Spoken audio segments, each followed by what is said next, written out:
Hey everyone, and Merry Christmas Eve to you all.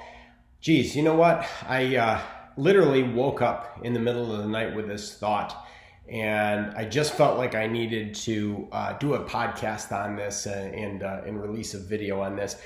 I don't know why I was thinking about this, but I was thinking about what would be the saddest way possible to start out the new year.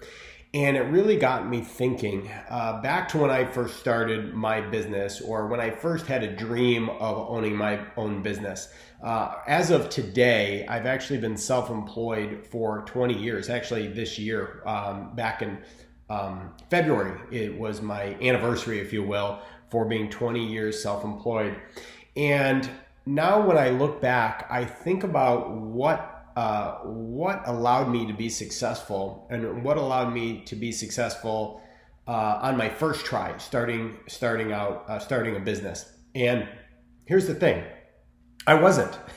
I wasn't successful on my first try.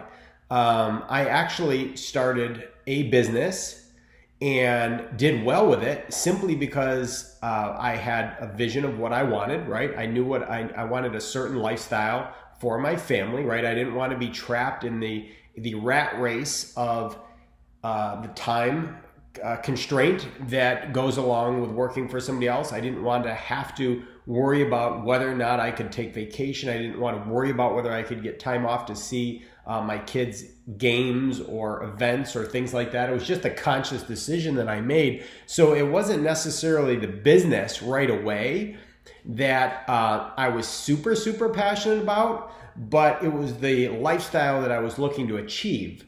So what happened is that I just decided to go all in, and I decided to master the material, right? I decided to master what I needed to know. And in this, just so you know, in this particular instance, the business that I got into was real estate investing, and I did really well with it. But listen, here's what it took. First of all, it just basically took commitment, and then it took the pig-headed persistence to win. I think I actually got that from Darren Hardy's book, The Compound Effect. It's a great read if you haven't read it, okay? So I basically just decided that I was gonna make it happen, and then I just had the pig-headed persistence to just do what it took in order to make it happen. So literally, we were up in Syracuse, New York, and my wife and I had just gotten married, right? This is back in like 1995. And we decided that we were going to take a trip down to Florida. Now, literally, we had no money, okay? I mean, literally, we had no money. I think I had negative money, except I had fairly good credit. My wife was super thrifty, so she found the cheapest places we could possibly find to get down there, and we literally drove. But while we were driving, I took advantage of Automobile University time, and I had purchased a real estate investment course, and I literally listened to it for 1,500 miles, right? Literally 24 hours all the way down, and I listened to it all the way back, and I put in the training in order to master it, okay? So sometimes when I think about what's sad, right? What's sad is that I know that there are other people that have dreams, that want to start their own business. They're tired of working for somebody else. But the thing is they just haven't made the commitment. They haven't made they just haven't had the guts, if you will, to just go all in, literally run across the bridge and cut the ropes from the other side and give themselves no other way other than to succeed, okay? So yes, I became good at that because I had to, because I wanted to, and because I had the desire and the persistence to win. Then I went on to open another business, okay? And the same thing, I didn't love it, right? I was doing well with it. I decided to master it. I decided to learn it. But again, it still wasn't that thing. It wasn't like I woke up every morning going, oh my goodness, I'm just so happy, right? I'm just so happy to be here every day, right? I didn't have that moment that a lot of people say, hey, just find what you love and the money will follow. Well, guys, that didn't happen for me. So what I'm saying is that initially, you just have to start, right? There's that cliche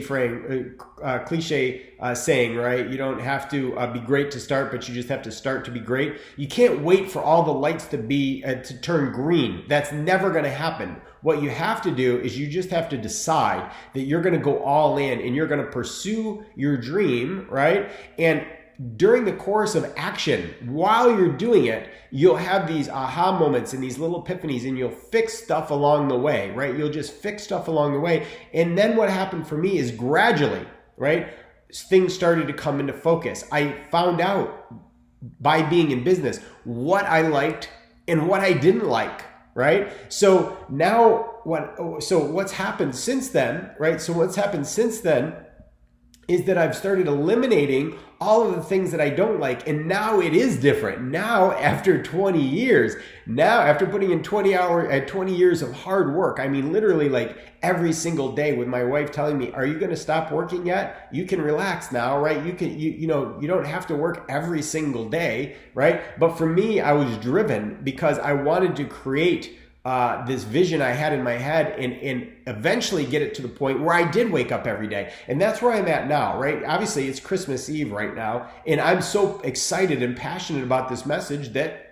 I wanted to do it. It's not like I had to do it. I just decided to do it because I want to do that. And I want to be able to share it with other people, okay? So if you have a dream, okay, if there's something that you really want to do, the saddest thing I can think of is that if you let 2018 end and 2019 start and you're still doing the same thing and you don't make any progress and you still keep grinding at the wheel, right? You keep doing the same job, you keep getting the same pay, you keep being restricted by the same things that you're allowed to do and that you're not allowed to do. Your income doesn't go up, but your bills do, right? To me, that is the saddest thing I can possibly think of. So I'm going to encourage you. I mean, literally, if you have a dream in your heart and you want to create your business, I want you to pay attention and I want you to watch my presentation. It's about 66 minutes or something like that. And I call it my insider secrets because, guys, this is 20 years of being an overnight success. Everybody says, Bill, oh, you're lucky. You just make it look easy. Well, maybe it's easier now, or I make it look easy now, but that's because I put in 20 years of repetition, right? So what I'm going to share with you during the presentation will save you a lot of frustration. It'll save you a lot of headache and a lot of anxiety, and it'll let you accelerate, right? And get to where I am a lot faster, right? All of this time that's gone by is benefiting my kids, right? Who are of age to have their own businesses. So you guys are in an ideal position right now to be able to take advantage of that as well. So I'm going to urge you, if you have a dream in your heart, please do not let 2018 end and 2019 begin and continue to do the same things over and over and over again. Guys, that is really sad. Watch my presentation, okay? Go to www.myinsidersecrets.com, okay? myinsidersecrets.com. You've got some time between now and the new year where there's usually some downtime and you've got time to listen to this. Block yourself away and really listen to what I have to say because it is totally possible for you, just like it was for me. It's just a matter of making a commitment and then having the pig-headed persistence to win.